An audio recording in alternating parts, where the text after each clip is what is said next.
Hello Mara, welcome to my channel. Daniel Padilla at Catherine Bernardo. Nag-uusap na raw ngayon.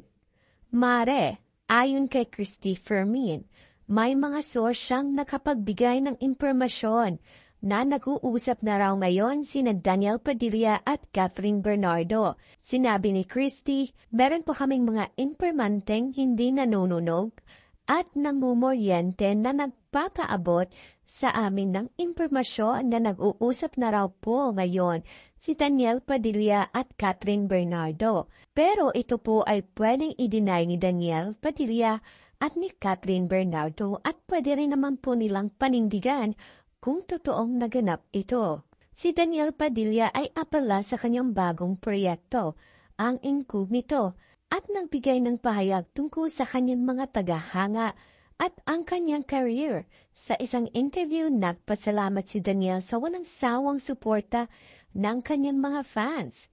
Pahayag ni Daniel, nagpapasalamat ako ng marami sa lahat-lahat sa buong pusong pagmamahal at pagtitiwala nila sa akin, lalong-lalo na sa mga fans at sa lahat ng aking taga-suporta. Maraming salamat. Dahil mas lalo akong excited gumawa ng magagandang proyekto, musika at palabas para sa inyong lahat. Sa kabila ng kanyang abalang schedule sa acting, ibinahagi ni Daniel Padilla na patuloy pa rin niyang ipagpapatuloy ang paggawa ng musika. Pahayag niya, I'm not saying that I'm really going to focus on it, that music is my passion, and I really like to do it during my leisure time. My taste in music is still the same.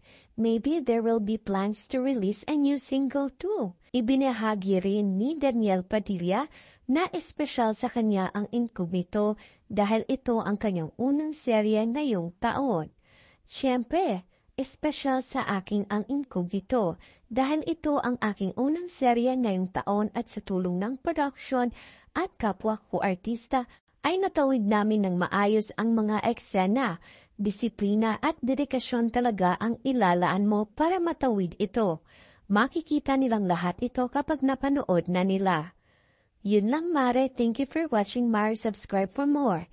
Don't forget to watch our other videos.